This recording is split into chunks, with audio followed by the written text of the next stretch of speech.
Halo sobat sehat semua, Assalamualaikum warahmatullahi wabarakatuh. Salam jumpa kembali dengan saya Sugito di channel Berbagi Sehat, channel edukasi dan motivasi seputar asam lambung, anxiety psikosomatis.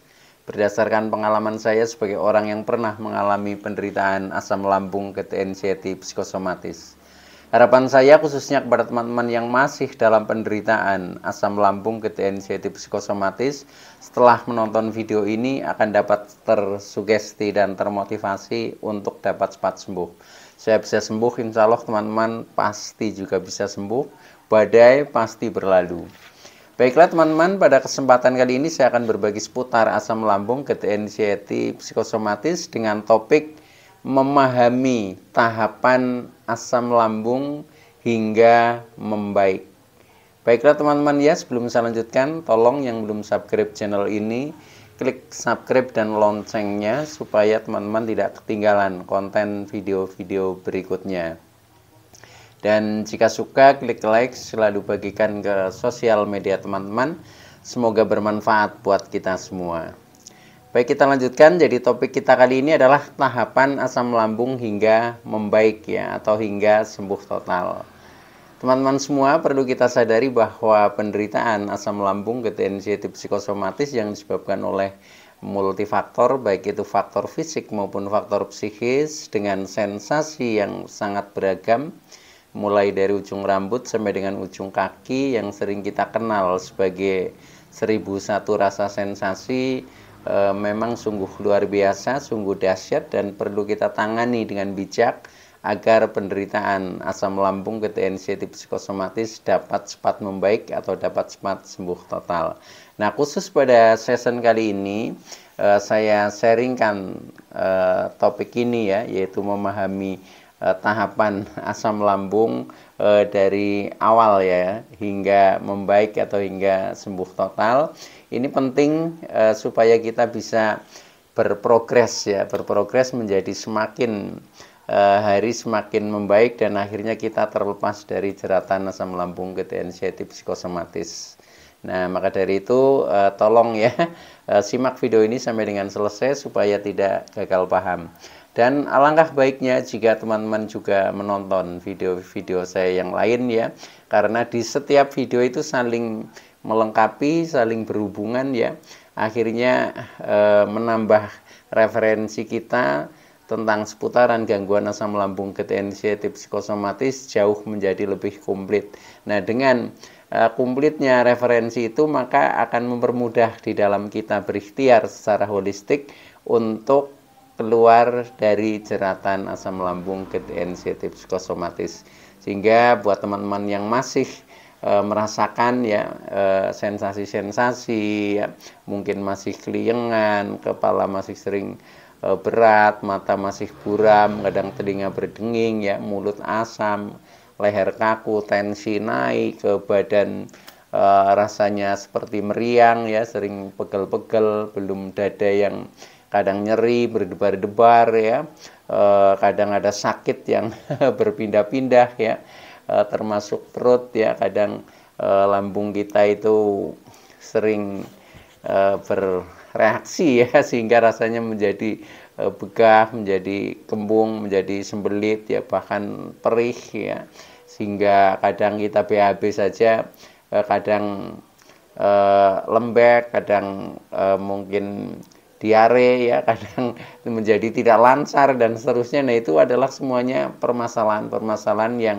sensasi yang sering kita hadapi ya, termasuk apalagi ketika kita jalan saja masih sempoyongan ya, berdiri seperti oleng ya, kemudian tubuh rasanya tidak bertenaga, cepat lelah ya, begitu istilahnya gerak sedikit saja sudah ngos-ngosan ya.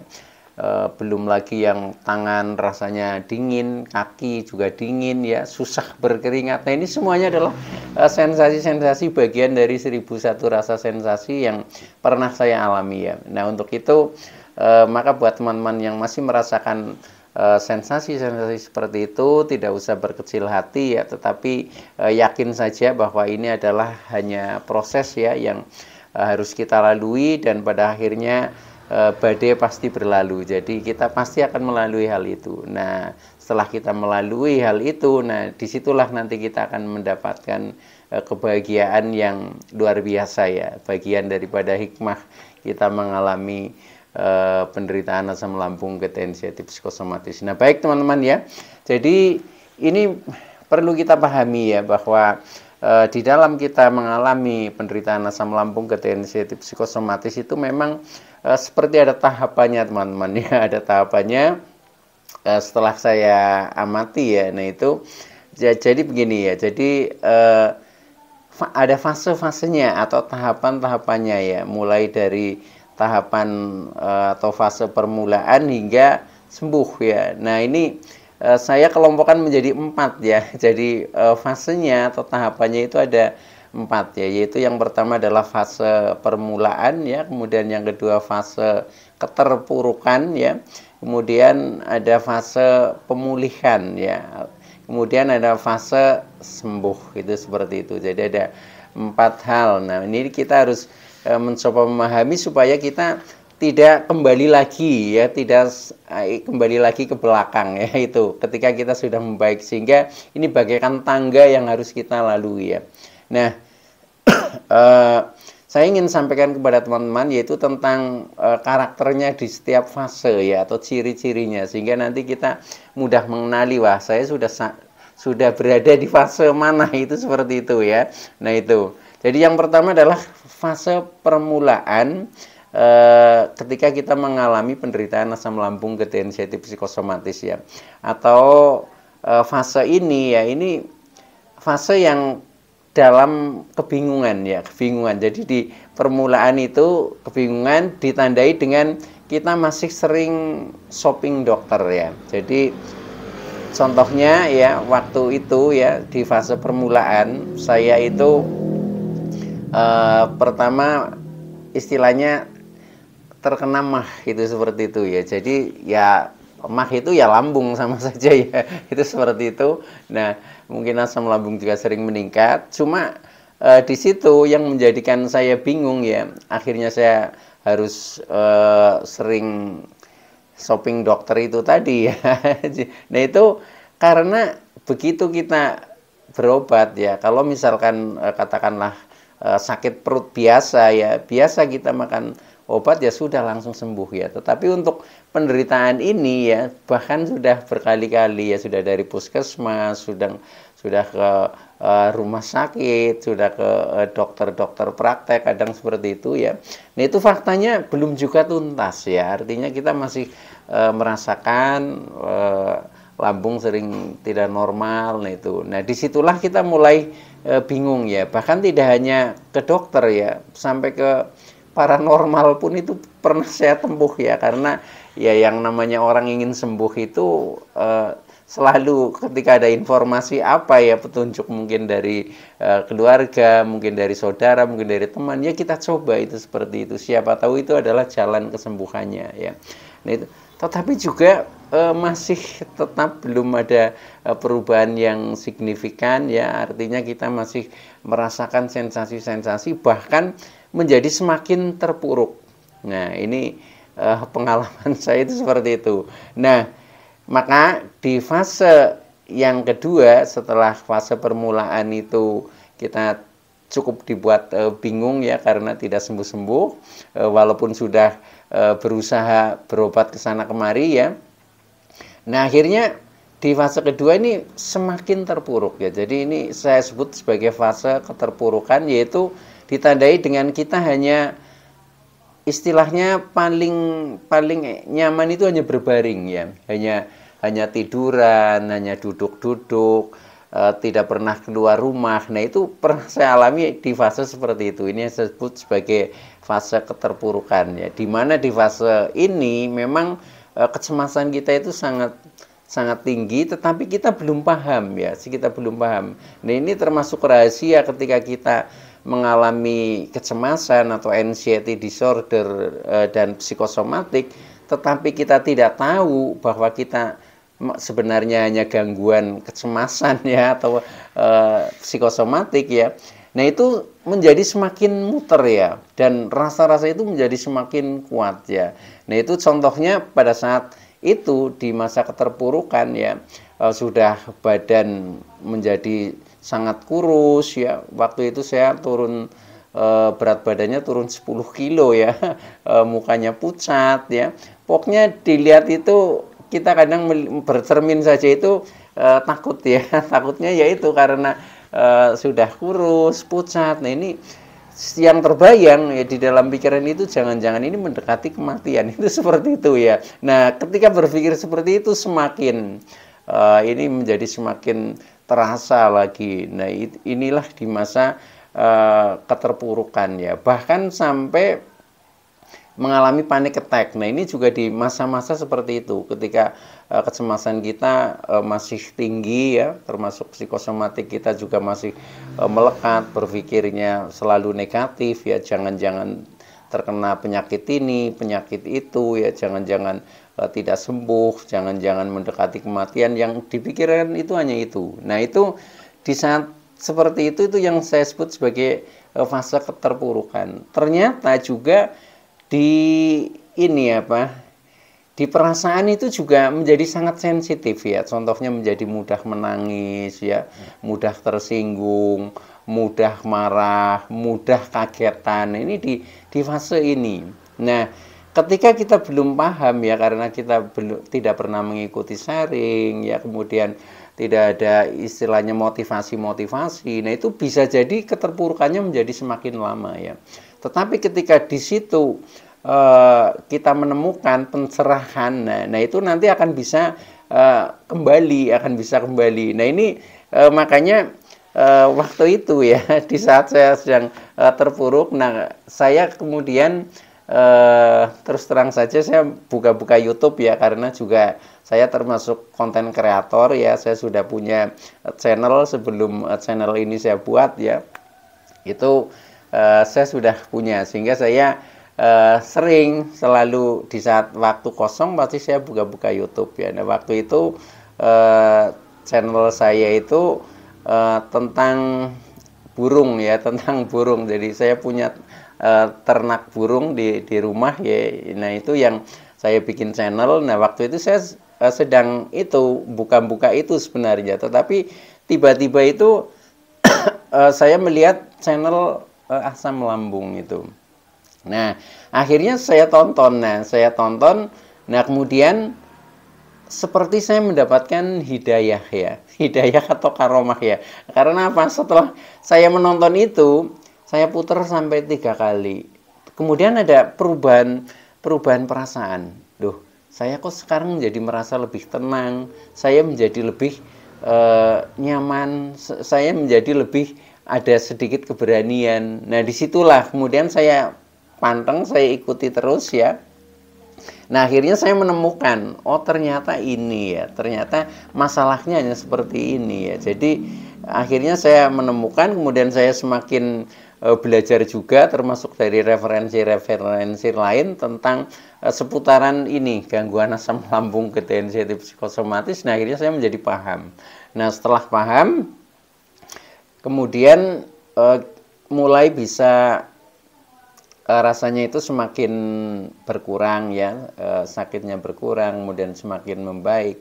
Nah akhirnya di fase berikutnya kemudian saya harus bangkit, saya harus sembuh ya. Ternyata ini gangguan hanya seperti ini, itu seperti itu.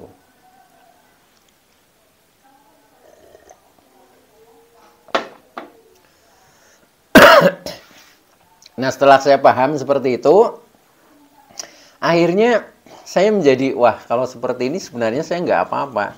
Sebenarnya saya nggak sakit itu. Yang masalah cuma psikis lah, atau pikiran kita itu seperti itu. Nah akhirnya saya seperti istilahnya memproklamirkan diri. Saya harus bangkit, saya harus sembuh, saya pasti bisa. Itu seperti itu. Tekad saya seperti itu. Nah akhirnya kemudian selain saya menerapkan tip-tip contohnya dari sharing-sharing dari motivator ya, kemudian saya juga mencoba kadang memiliki tip-tip sendiri, saya coba ya. Nah akhirnya menjadi semakin membaik, ya menjadi semakin baik. Nah, disitulah mulai saya sebut sebagai fase pemulihan. Ya, jadi setelah fase permulaan, fase keterpurukan, kemudian fase pemulihan atau fase kebangkitan. Di situ kita mulai bangkit. Jadi maka jangan tanyakan kapan saya sembuh ya, tapi kapan saya bangkit. Itu yang lebih penting ya. Karena dimulai dari itu nanti kita akan sembuh dengan sendirinya. Nah, akhirnya di masa kebangkitan ini saya sudah mulai menerapkan ya beberapa metode, beberapa istilahnya treatment ya, beberapa terapi-terapi, beberapa kegiatan-kegiatan entah itu yang sifatnya spiritual maupun sosial ya. Saya berusaha walaupun masih dalam keadaan yang tidak berdaya ya, tetapi sebenarnya ini harus dipaksakan. Nah, akhirnya saya lakukan terus. Nah, akhirnya menjadi semakin membaik, semakin energik ya. Akhirnya menjadi sembuh. Nah, kemudian fase berikutnya maka saya sebut sebagai fase sembuh ya. Tetapi di fase sembuh ini juga kita harus waspada. Maka fase sembuh adalah fase kewaspadaan. Artinya walaupun kita sudah sembuh ya itu kadang bisa kambuh. Jadi kadang sembuh, kadang kambuh itu di fase berikutnya itu seperti itu. Tetapi ketika sudah seperti itu ini sebenarnya sudah bisa dikatakan sembuh teman-teman ya. Tinggal kita istilahnya selalu eling dan waspodo di situ. Jadi tipnya itu seperti itu. Kalau di fase pemulihan itu tipnya kita harus punya jiwa bangkit, itu seperti itu ya. Nah, maka yang perlu ditekankan itu terutama di fase kebangkitan teman-teman, di fase pemulihan ya. Maka di fase pemulihan atau fase kebangkitan ini sensasi kan kadang masih banyak ya karena kecemasan kita juga masih ya, tetapi sedang kita istilahnya lawan ya, sedang kita selesaikan problem-problem baik itu fisik maupun psikis kita ya. Nah, kalau kita sadar tentang itu nanti akan ketemu ya. Jadi semuanya itu istilahnya memang harus kita jalani dengan sabar. Akhirnya kita menemukan sadar ya. Nah, setelah sadar kita akan menemukan makna. Nah, ketika kita sudah bisa mengambil maknanya, nah itu disinilah ini embrio sembuh seperti itu ya. Karena dengan kesadaran kemudian kita tahu maknanya ya, yang kita sadari itu apa. Nah, kemudian di situ nanti kita harus contohnya merubah mungkin perilaku ya, mungkin kita harus menerapkan metode-metode dan seterusnya. Nah, akhirnya nanti kita akan sembuh. Nah, maka dari itu kita harus pahami ya. Tetapi yang terjadi kadang kan kita susah menerima itu ya. Yang namanya orang sedang mengalami penderitaan asam lambung ketensiatif psikosomatis, kadang disarankan saja itu ngeyel ya. Saya dulu juga termasuk sering ngeyel juga. Nah, itu makanya ya nggak jadi-jadi seperti itu ya. Karena idealisnya itu terlalu kuat, terlalu tinggi, yakin dengan doktrinnya sendiri, padahal itu kadang salah ya. Nah, itu yang kadang kita menjadi susah berubah ketika seperti itu. Makanya kita perlu merenung teman-teman ya, kita perlu merenung ketika kita mengalami sesuatu ini sebenarnya ada pesan apa di balik sensasi itu ya, kemudian apa yang harus kita lakukan, apa yang harus kita rubah, itu harus bisa menemukan seperti itu. Nah, ketika kita sudah sadar kan baru bisa itu, tapi ketika kita masih emosinya yang di depan, susah menemukan kesadaran itu seperti itu. Maka hilangkan seperti rasa-rasa emosi, sering marah, itu hanya menambah sensasi ya. Maka kita ya itu memang harus basicnya harus sabar ya. Setelah sabar nanti akan menemukan sadar. Setelah sadar kita baru menemukan makna. Setelah menemukan makna kita baru bisa melakukan perubahan-perubahan. Itu seperti itu ya. Ya memang kadang membingungkan ya, tapi kalau kita berusaha maksudnya apa sih? Contohnya misalkan seperti saya sharing ini seperti ini maksudnya Pak Gito itu pesannya apa? Nah, itu harus bisa menangkap seperti itu. Kalau kita hanya istilahnya kuat dengan doktrinnya sendiri, dengan idealismenya sendiri, nah itu yang kadang menghambat penyembuhan kita sendiri. Jadi kita harus istilahnya lebih demokratis, harus lebih mudah menerima informasi-informasi secara terbuka. Kalau memang itu baik ya, kenapa tidak kita lakukan? Itu seperti itu ya.